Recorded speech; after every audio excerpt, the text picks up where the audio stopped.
Apocalipsis 13 presenta en símbolos uno de los engaños más poderosos de Satanás de los últimos tiempos. Allí Juan describe un poder religioso que pretende ser verdadero, pero es falso. Este poder perseguirá al pueblo de Dios de la misma manera que fueron perseguidos aquellos que querían seguir los principios de la Biblia durante la Edad Media.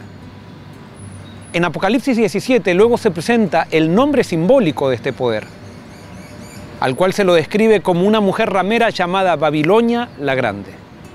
Sin embargo, es importante destacar que el Apocalipsis no comienza en el capítulo 13, comienza en el capítulo 1. ¿Por qué destaco esto que parece algo obvio?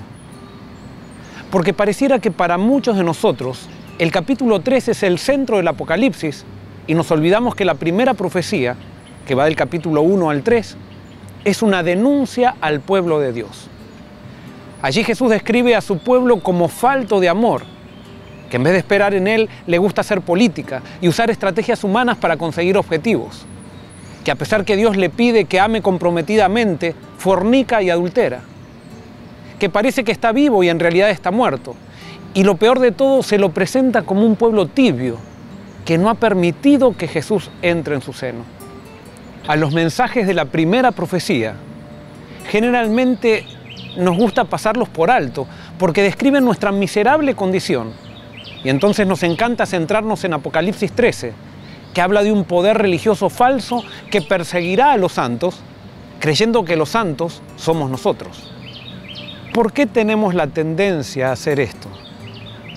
Simplemente porque estudiamos la profecía desde la perspectiva de la Odisea y pensamos que somos ricos y no tenemos necesidad de nada.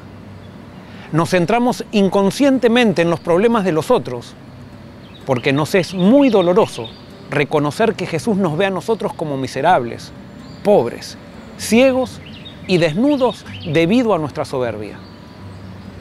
Es en la primera profecía que Jesús nos llama al arrepentimiento. Y si no aceptamos de corazón el mensaje que se nos presenta en ella, estaríamos haciendo un gran daño en proclamar el mensaje de Apocalipsis 13, que recién es la cuarta profecía. Cuando hacemos esto, posiblemente nos estemos condenando a nosotros mismos.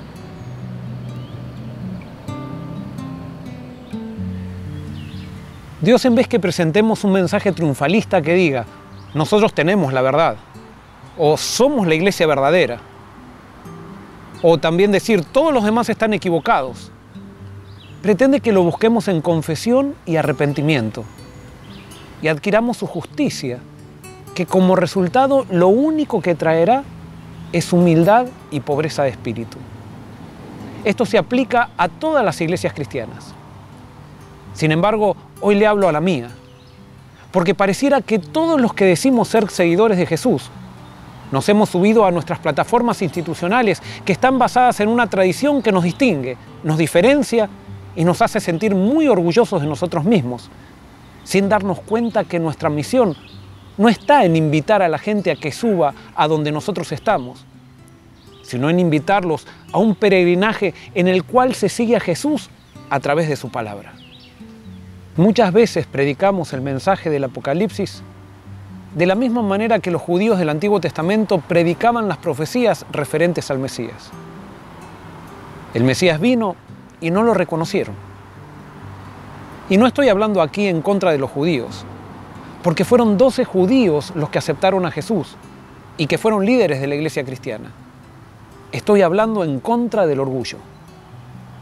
Pero entonces, ¿nos debemos quedar callados con respecto a Apocalipsis 13? Creo que no. Pero creo que debiéramos analizarlo con humildad, como un mensaje que también puede estar dirigido a nosotros.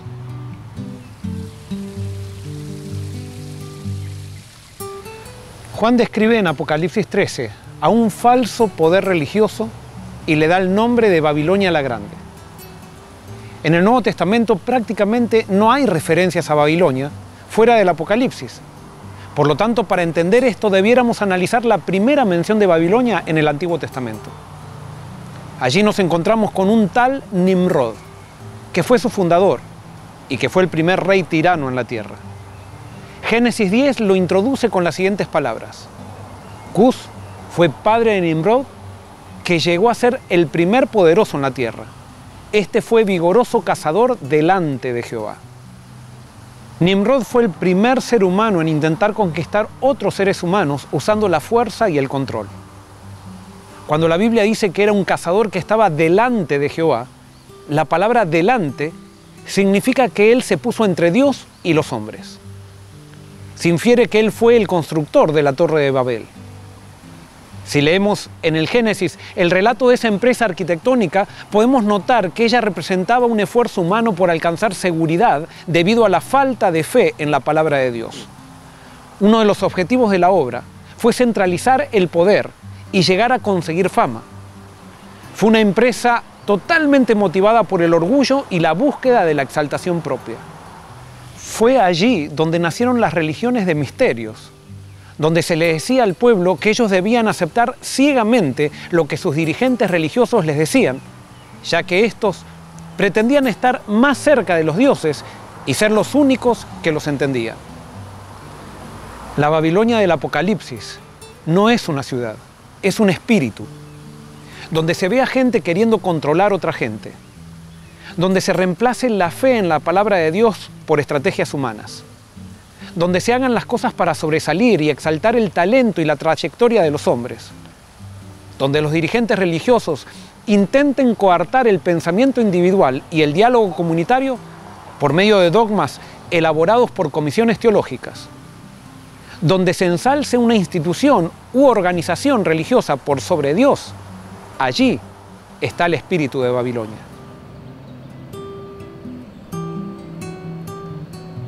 Si como individuos participamos de ese espíritu y no nos arrepentimos, tarde o temprano llegaremos a formar parte de la Babilonia que describe el Apocalipsis. Que Dios nos libre de este problema.